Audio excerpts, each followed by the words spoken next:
Assalamualaikum warahmatullahi wabarakatuh. Allahu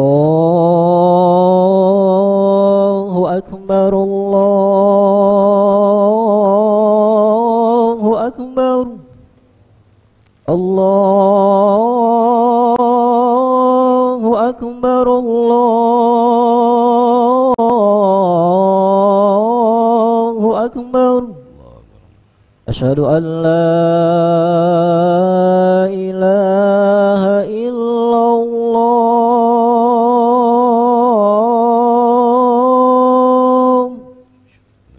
Asyhadu an la ilaha illallah.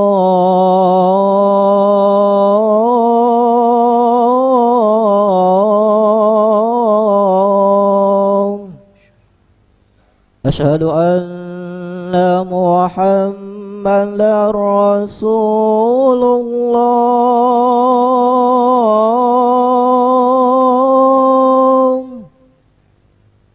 Asyhadu anna Muhammadar Rasulullah.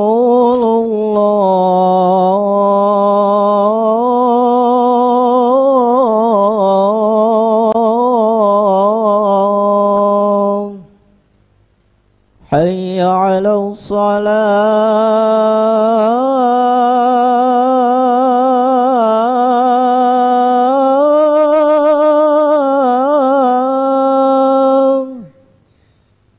Hayya 'alas salah.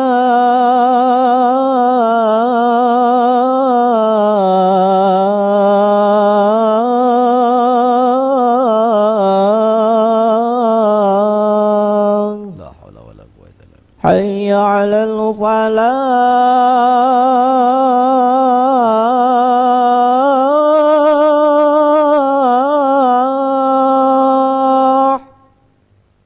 Hayya 'alal falah.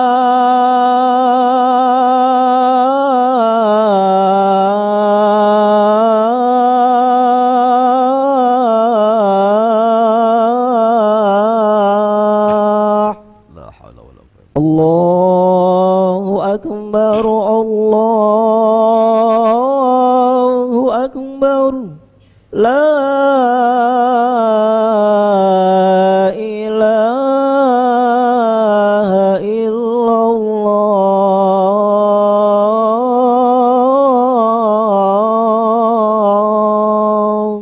La ilaha illallah.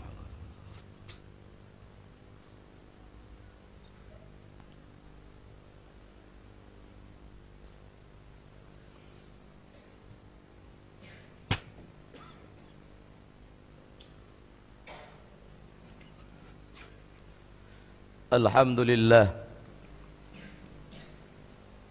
Alhamdulillahilladzi hadana lidinihil qawim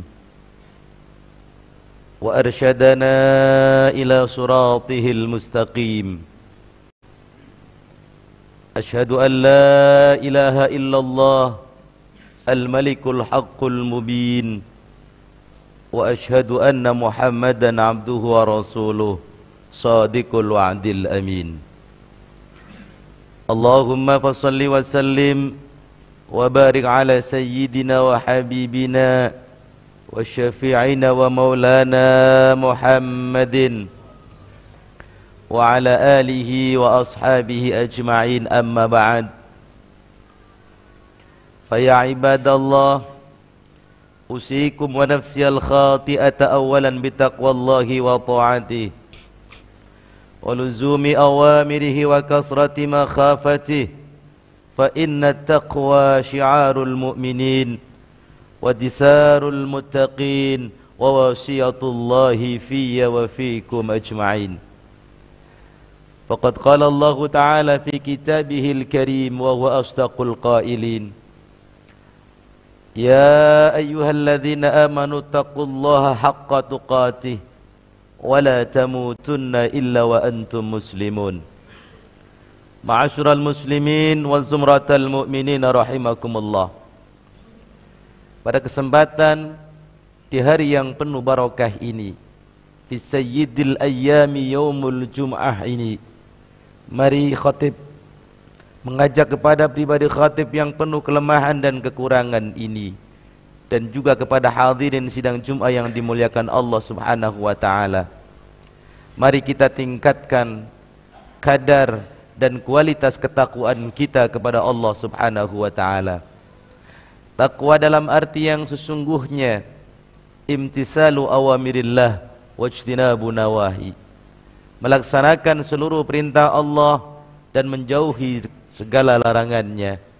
Mudah-mudahan dengan bekal takwa ini hidup kita di dunia menjadi semakin baik dan semakin benar, mendapatkan ridha Allah Subhanahu wa taala.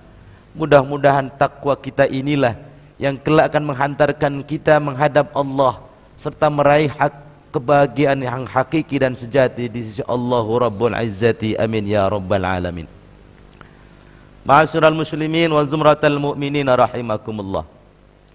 Pada kesempatan khutbah yang singkat ini, izinkan khatib mengangkat satu tema tentang kehidupan kita, yakni tentang keseimbangan hidup. Di dalam hidup kita diperlukan keseimbangan. Keseimbangan dalam perilaku kita dan seluruh aspek kehidupan kita. Dengan keseimbangan akan lahir keselarasan hidup, akan lahir harmoni hidup, bahkan akan timbul ketenangan, ketentraman, kenyamanan, kedamaian bagi kita sekalian. Oleh karena itu di sisi lain, ketika keseimbangan hidup telah hilang dari kita, maka yang akan lahir dan muncul adalah kepincangan hidup, ketimpangan hidup, kegoncangan hidup. Tidak ada lagi keselarasan, harmoni, jangankan dengan orang lain, bahkan di dalam kita pribadi sendiri seringkali kita guncang, tidak tenang, tidak tentram, tidak damai dan tidak nyaman ketika keseimbangan sudah hilang dari diri kita.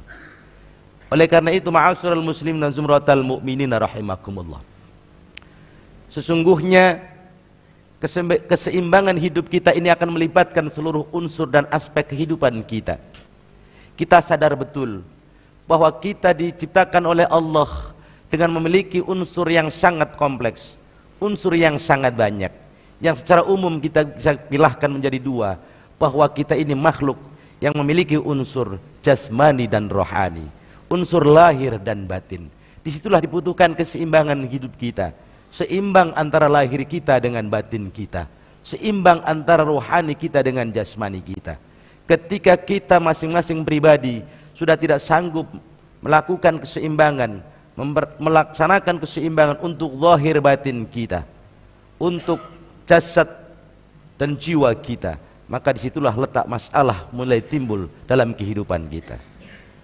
Sesungguhnya anjuran tentang keseimbangan ini, isyaratnya, sinyalnya sudah bisa kita tangkap dari apa yang sudah Allah ciptakan dalam kehidupan kita. Satu contoh, Allah sudah ciptakan alam raya ini beraneka ragam bentuk dan wujudnya. Di antara keanekaragaman itu kemudian ada yang hidup berpasang-pasangan, ada sifat yang berpasang-pasangan. Kita tahu dalam diri kita ada kanan, ada kiri, ada depan, ada belakang, ada atas, ada bawah. Kita tahu ada siang, ada malam, ada terang, ada gelap, ada langit, ada bumi. Bahkan kemudian kita diingatkan bahwa dalam hidup kita secara umum ada dua hal besar yang tidak boleh kita abaikan dan harus kita jalankan dengan seimbang. Ada dunia dan ada akhirat. Siapapun yang tidak melakukan keseimbangan, tidak menempuh jalur keseimbangan antara hidupnya, maka akan lahir masalah dan ketimbangan dalam hidupnya. Oleh karena itu, jika terjadi sebuah masalah di masyarakat, bisa jadi itu terjadi karena tidak ada keseimbangan. Sebagai salah satu contoh misalnya, terjadinya kerusakan alam karena terjadi ketidakseimbangan dalam ekosistem. Maka terjadinya kerusakan masyarakat juga terjadi karena tidak ada keseimbangan antara individu-individu masyarakat. Oleh karena itu pada kesempatan yang singkat ini, khatib ingin mengingatkan kepada pribadi khatib dan jamaah sekalian, mari kita berpikir ulang tentang betapa penting keseimbangan dalam hidup kita. Satu contoh kecil misalnya, dalam pribadi kita Allah anugerahkan akal untuk berpikir. Maka di dalam berfikir kita pun harus diperlukan keseimbangan dalam berfikir. Kita tidak boleh menggunakan akal kanan semata kemudian mengabaikan otak kiri kita. Kita tidak boleh berfikir terlalu kanan karena akan melahirkan sifat ekstrim kanan. Kita juga tidak boleh berfikir terlalu kiri karena juga akan melahirkan sifat atau sikap ekstrim kiri. Munculnya orang-orang yang beragama dengan pendekatan yang ekstrim karena mereka tidak bisa seimbang dalam berfikir untuk menjalankan agama secara proporsional. Berfikir dalam agama terlalu kanan menjadi kemudian ekstrim kanan. Lahirlah kemudian berfikir secara radikal, mengabaikan sisi lain yang juga harus dipertimbangkan. Orang berfikir dalam agama menggunakan pendekatan pemikiran terlalu ke kiri-kirian pun akan melahirkan sifat berfikir yang liberal. Agama diabaikan, akal dikedepankan. Oleh karena itu, ini contoh kecil betapa kita dalam hidup berfikir saja sudah dituntut untuk seimbang agar tidak ekstrim kanan pun juga tidak ekstrim kiri. Ma'asyiral muslimin wa zumratal mu'minin rahimakumullah. Apa yang ingin khotib sampaikan pada kesempatan yang singkat ini, mari kita sama-sama di waktu yang sejenak ini kita renungkan satu instruksi Allah, anjuran bahkan perintah Allah di dalam Al-Quranul Karim yang menginstruksikan, mengisyaratkan kepada kita bahwa kita hidup di dunia ini harus diiringi dengan keseimbangan. Adalah firman Allah di dalam surah Al-Qasas ayat 77. Allah katakan di dalam firman-Nya, A'udzu billahi minasyaitonir rajim. Wabtaghi fima ataka Allahu ad-daral akhirah wa la tansa nasibaka minad dunya wa ahsin kama ahsanallahu ilaik wa la tabghil fasada fil ard innallaha la yuhibbul mufsidin. Dari ayat yang singkat ini ada beberapa pelajaran yang mari kita renungkan bersama untuk kita jadikan pedoman kita. Di awal ayat ini Allah awali dengan sighat fi'il amr, wabtaghi. Wabtaghi, carilah, fima atakallah, dengan segala sesuatu yang sudah Allah anugerahkan kepadamu. Apa yang harus kita cari dengan dunia yang kita miliki? Dengan apa saja yang sudah kita dapatkan dari anugerah Allah? Kata Allah, carilah ad-daral akhirah, kehidupan akhirat. Pada titik ini yang singkat ini kita bisa fahami betul, ternyata di balik anugerah yang Allah berikan kepada kita dalam urusan dunia kita, bisa berupa harta kekayaan, bisa jabatan, bisa kedudukan, bisa apa saja yang sifatnya duniawi. Kata Allah, gunakanlah dunia itu sebagai wasilah untuk mengorientasikan hidup kita menuju akhirat kita. Artinya apa? Perlu keseimbangan, bahwa ketika kita mencari dunia, bukan semuanya untuk kita habiskan kesenangan dunia itu sesuka-suka hati kita, tapi ada hal lain yang harus kita berpikir seimbang, bahwa sebagian harta yang kita punya, dunia yang kita miliki pun harus kita alokasikan untuk akhirat kita, untuk kehidupan yang sesungguhnya lebih abadi dan sejati dibandingkan dunia yang semata dan akan sirna. Wabtaghi fima atakallahu daral akhirah. Yang pertama pesan Allah, jadikan dunia ini bukan tujuan, tapi jadi wasilah perantara agar kita menggapai akhirat. Disitulah kehidupan kita yang hakiki dibandingkan dunia yang sementara. Ketika hari ini ada orang di dalam mencari dunia, sudah tidak lagi seimbang, hanya dunia yang dia kejar. Siang malam bekerja hanya untuk mencari harta, mengejar jabatan dan kekuasaan, dia lupa akhiratnya. Maka disinilah mulai timbul kerusakan manusia yang tidak seimbang. Orang kemudian di dalam mencari harta karena tidak akhirat, dia tidak pernah kenal halal dan haram. Orang ketika mencari dunia tidak kenal akhirat. Ketika mengejar jabatan, dia tidak pernah kenal mana yang adil, mana yang zalim. Di dalam kehidupan dunia ketika mengejar status sosial, tidak pernah ingat akhirat. Dia tidak pernah mana yang layak, patut dan tidak patut. Sehingga semua diterjang, semua dilakukan karena keseimbangan hidupnya sudah hilang. Tidak pernah berpikir bahwa dunia ada timbangannya nanti di akhirat. Oleh karena itu, pesan pertama, seimbangkanlah orientasi hidup. Dunia, jangan lupa akhiratmu. Yang kedua, kata Allah dalam lanjutan ayat ini, wala tansa nasibaka minad dunya. Tapi jangan kau lupakan bagianmu dari duniamu. Ini memberikan makna bahwa benar bahwa kita diberikan hak ibahatul intifa, kebolehan memanfaatkan, menikmati dari apa yang kita miliki, dari apa yang kita punyai, harta kita punya, jabatan yang kita punya, kekayaan yang kita miliki. Silahkan dimanfaatkan untuk duniamu, untuk kenikmatanmu. Karena itulah kesempatanmu menikmati. Sehingga di dalam konsep keseimbangan bukan berarti apa yang kita miliki di dunia semuanya untuk akhirat, tidak. Tapi secara proporsional, mana bagian dunia yang harus kita nikmati, mana bagian dunia yang kita alokasikan untuk akhirat. Kita boleh menikmati dunia kita, hanya pada porsinya saja.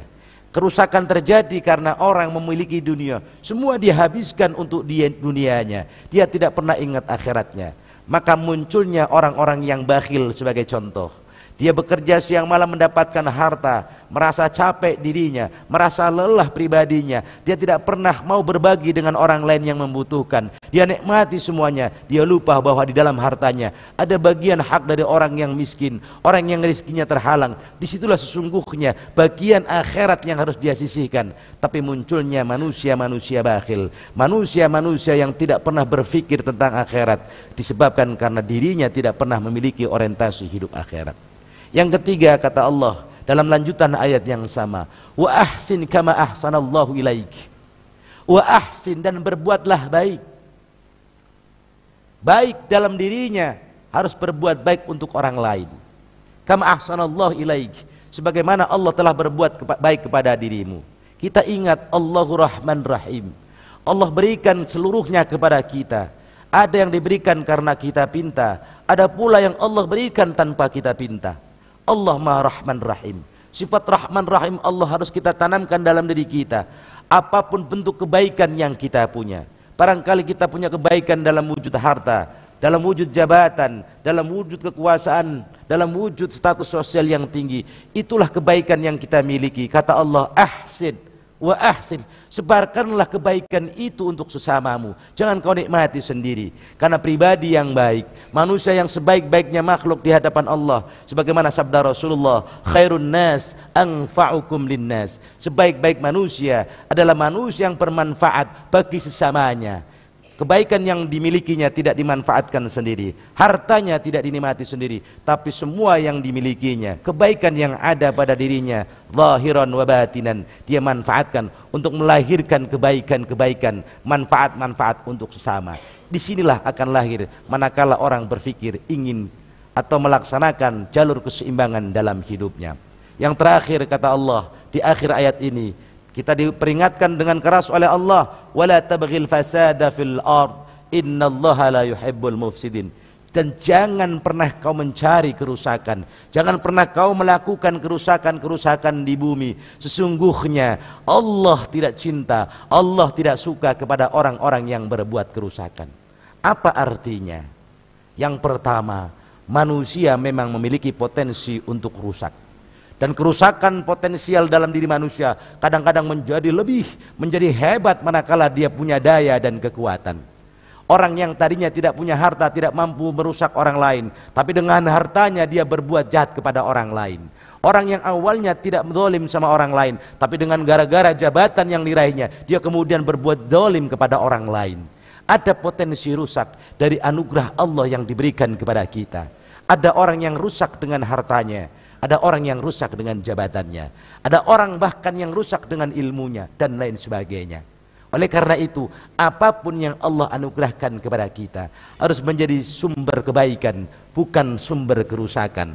Kerusakan akan muncul manakala dalam diri setiap pribadi kita lupa tentang pentingnya keseimbangan. Kebaikan akan hadir dalam diri setiap manusia di antara kita ketika bangkit kesadaran betapa keseimbangan itu sangat diperlukan dalam hidup kita.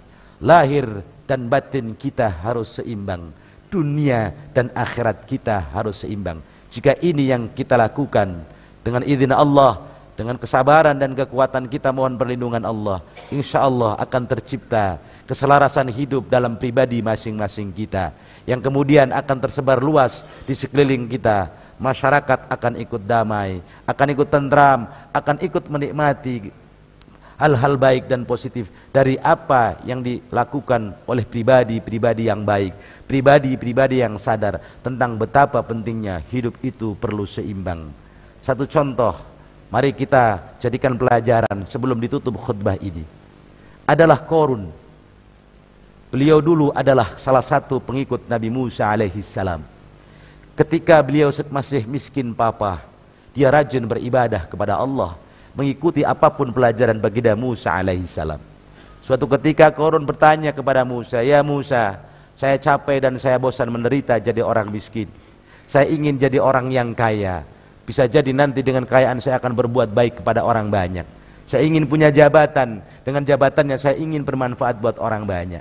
Nabi Musa dengan izin Allah berdoa, sehingga akhirnya doanya dikabulkan. Hal pertama diijabah oleh Allah. Qarun biidnillahi ta'ala spontan menjadi orang yang kaya raya. Bahkan kekayaannya konon kunci hartanya saja tidak sanggup dipikul oleh keledai, bahkan berat dipikul oleh orang-orang yang terkuat di zamannya. Wa inna mafatahahu latanu'u bil usbati ulil quwwah, kata Al-Quran. Kunci harta kekayaannya saja begitu berat disanggah dipikul oleh orang-orang kuat di zaman itu. Tetapi apa yang terjadi? Ternyata harta kekayaan Qarun membuatnya dia lupa daratan. Kesombongan mulai dia lakukan, kezaliman sudah mulai dia lakukan. Ketika ditegur oleh kaumnya, "Qarun, engkau kaya karena hartamu ini diberikan oleh Allah. Engkau didoakan oleh Nabi Musa." Apa kata dia? "Innama utituhu ala ilmin indi." Tidak, aku menjadi kaya karena keilmuan yang aku miliki. Tidak seperti kalian yang tidak punya ilmu sehingga tetap miskin. Aku menjadi kaya karena usahaku sendiri dengan ilmu yang aku punya. Kesombongan mulai dia muncul. Dia menjadi makhluk yang sangat bakhil, makhluk yang sangat kikir. Kesombongan ini menjadi bertambah, semakin bertambah rusak pada diri Qarun. Ketika suatu ketika dia diangkat menjadi pejabat menteri keuangan di zaman Ramses II atau Firaun. Kegilaannya semakin jadi, kesombongannya semakin berlipat ganda. Harta dia punya, jabatan dia punya, tapi akhirnya keseimbangan hidupnya tidak ada. Lupa dia Allah, lupa dia akhiratnya. Yang terjadi, dia menjadi makhluk paling angkuh dan paling sombong. Sehingga akhir kata, singkat cerita, Allah murka. Allah kemudian azab Fir'aun. Allah matikan Fir'aun, dibenamkan bersama hartanya itu yang musnah seketika, yang tiada manfaatnya bagi diri Qarun. Jangankan dunia, akhirat pun tidak ada manfaatnya buat Qarun. Oleh karena itu, dengan kisah ini kita mohon kepada Allah, mudah-mudahan kita dijauhkan dari pribadi-pribadi seperti Qarun. Harta kita mudah-mudahan tidak menjadikan kita seperti Qarun. Qarun di zaman modern sekarang sudah mulai tumbuh dan muncul di mana-mana. Qarun berupa jabatan, berupa kekuasaan, berupa harta, sudah banyak membelenggu manusia di antara kita. Mari kita mohon kepada Allah agar kita dijauhkan dari sifat-sifat yang demikian itu. Kita mohon kepada Allah agar kita tetap istiqamah, mengambil jalur seimbang dalam hidup kita, lahir dan batin kita, untuk dunia dan akhirat kita. Amin ya rabbal alamin. A'udzubillahi minasyaitonir rajim. Bismillahirrahmanirrahim. Wal 'asri innal insana lafi khusrin illa alladhina amanu wa 'amilus salihati wa tawassaw bil haqqi wa tawassaw bis sabr. Barakallahu li wa lakum bil Qur'anil 'azim wa nafa'ani wa iyyakum bima fihi minal ayati wa dzikril hakim wa taqabbala minni wa minkum tilawatahu innahu was samiul 'alim. Aqulu qawli hadza fastaghfirullahal 'azim li wa lakum wa lisairil muslimina wal muslimat wal mu'minina wal mu'minat fastaghfiru innahu wal ghafurur rahim. Allahumma salli ala sayyidina Muhammad wa ala ali sayyidina Muhammad.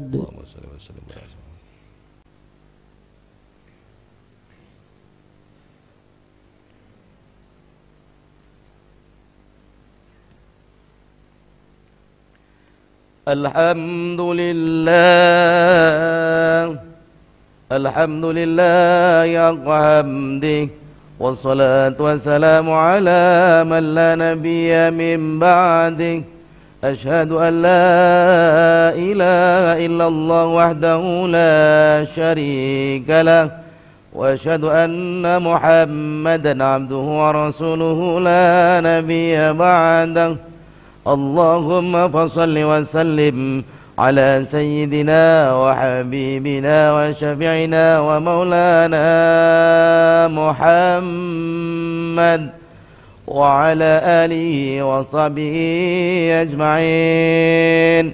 Amma ba'd, fa ya ibadallah ittaqullah اتقوا الله فقد فاز المتقون. واعلموا عباد الله أن الله تعالى أمركم بأمر بدأ فيه بنفسه وثنى بملائكته المسبحات بقدسه وثلث من عالمي جنه وإنسه. وقال تعالى لنبيه قولا كريما تعظيما له وتكريما إن الله وملائكته يصلون على النبي يا أيها الذين آمنوا صلوا عليه وسلموا تسليما.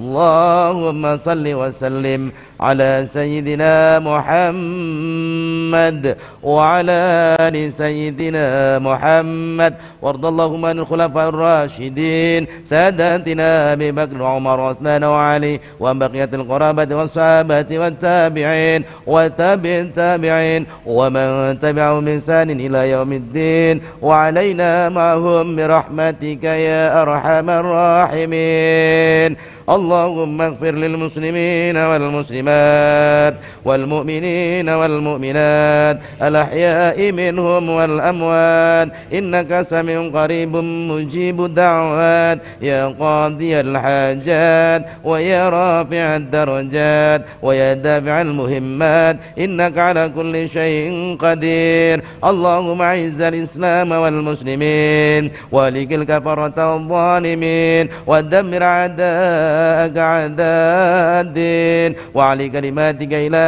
يوم الدين. ربنا آتنا في الدنيا حسنة وفي الآخرة حسنة وقنا عذاب النار وقنا عذاب النار وقنا عذاب النار. عباد الله إن الله يأمر بالعدل والإحسان وإيتاء ذي القربى وينهى عن الفحشاء والمنكر والبغي يعظكم لعلكم تذكرون ولذكر الله أكبر وأقيموا الصلاة. الله أكبر الله أكبر أشهد أن لا إله إلا الله أشهد أن محمد رسول الله. حي على الصلاة حي على الفلاح قد قامت الصلاة قد قامت الصلاة. الله أكبر الله أكبر لا إله إلا الله لا إله إلا الله محمد رسول الله صلى الله عليه وسلم. سووا صفوفكم فإن تسوية الصفوف من تمام الصلاة. يرحمكم الله.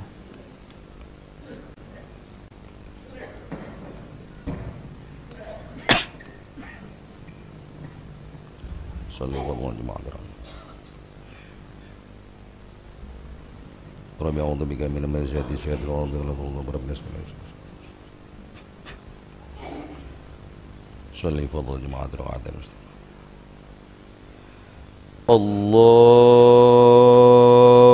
الله أكبر.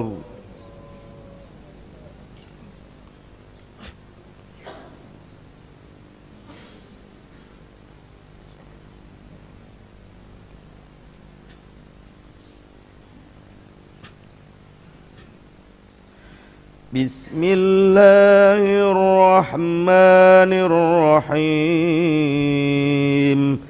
الحمد لله رب العالمين الرحمن الرحيم مالك يوم الدين إياك نعبد وإياك نستعين اهدنا الصراط المستقيم صراط الذين أنعمت عليهم غير المغضوب عليهم ولا الضالين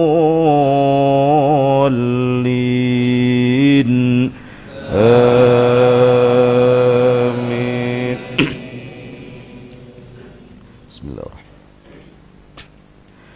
إن قارون كان من قوم موسى فبغى عليهم فبغى عليهم وآتيناه من الكنوز ما إن مفاتحه لتنوء بالعصبة وإن مفاتحه لتنوء بالعصبة أولي القوة إذ قال له قومه لا تفرح إن الله لا يحب الفرحين وابتغ فيما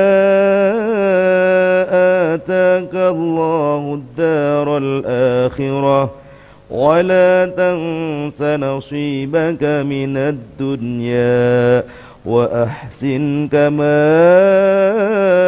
أحسن الله إليك ولا تبغ الفساد في الأرض إن الله لا يحب المفسدين. الله أكبر.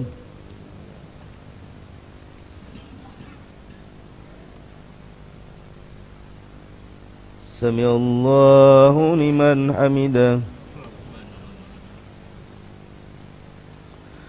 الله أكبر.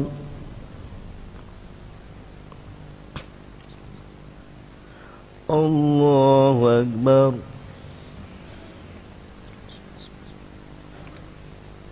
الله أكبر.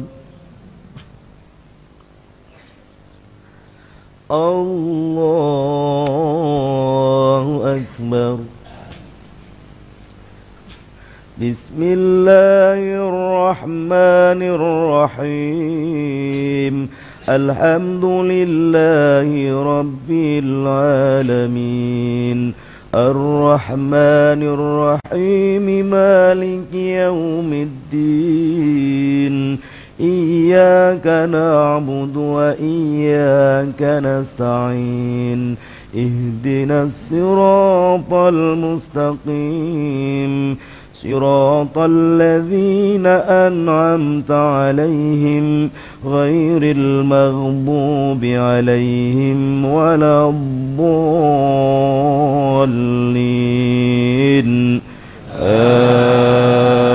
آمين. بسم الله الرحمن الرحيم.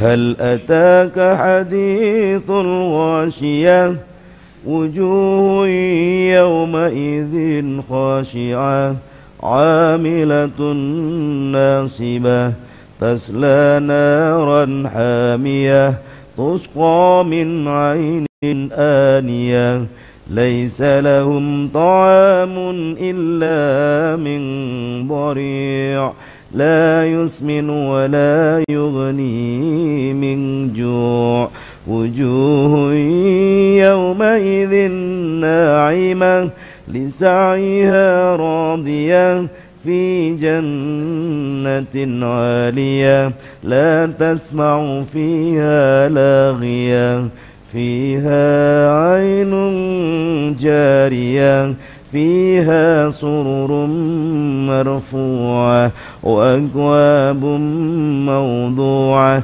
ونمارق مصفوفة وزرابي مبثوثة أفلا ينظرون إلى الإبل كيف خلقت وإلى السماء كيف رفعت وإلى الجبال كيف نصبت وإلى الأرض كيف سطحت فذكر إنما أنت مذكر لست عليهم بمسيطر إلا من تولى وكفر فيعذبه الله العذاب الأكبر إن إلينا إيابهم ثم إن علينا حسابهم. الله أكبر. سمع الله لمن حمده الله أكبر الله أكبر ولفل والحمد والرشد الله أكبر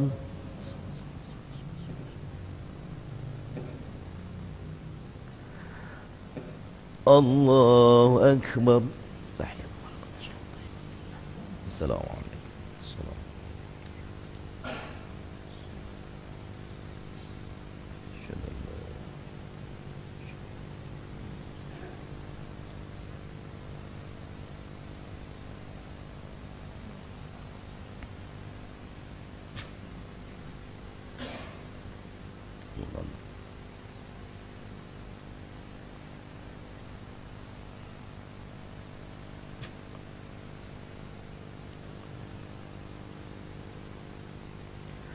السلام عليكم ورحمة الله.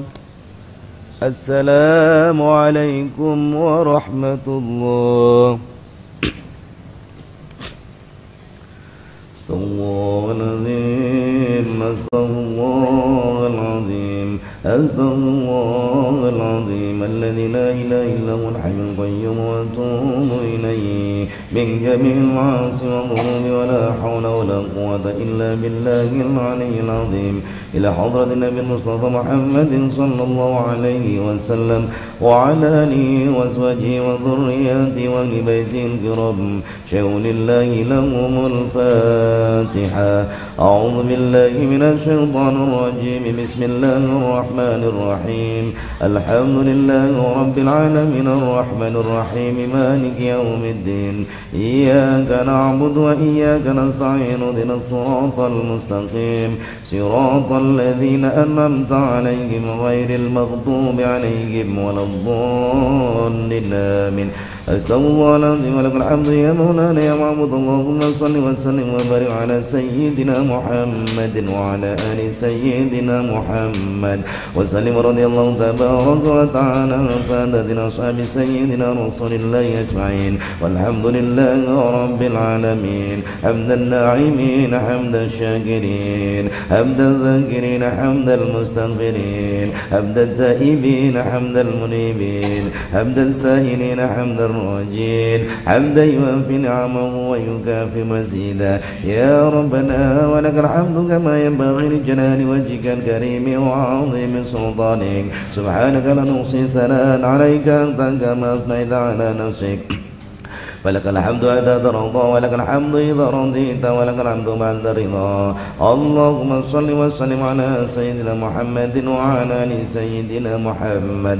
اللهم اغفر لنا ولوالدينا وارحمهما كما ربيانا صغارا. ربنا ظلمنا أنفسنا وإن لم تغفر لنا وترحمنا لنكونن من الخاسرين. اللهم إنا نسألك الهدى والتقى والعفاف والغنى يا غني يا حميد يا مبدع يا معين يا رحيم يا ودود يا ذا العرش المجيد يا فعال لما يريد. أغننا بحلالك عن حرامك وبطاعتك عن معصيتك وبفضلك عمن سواك. ربنا تقبل منا إنك أنت السميع العليم فتب علينا إنك أنت التواب الرحيم. ربنا آتنا في الدنيا حسنة وفي الآخرة حسنة وقنا عذاب النار. وصلى الله على خير خلقه سيدنا محمد وعلى آله وصحبه أجمعين بفضل سبحان ربك رب العزة عما يصفون وسلام على المرسلين والحمد لله رب العالمين.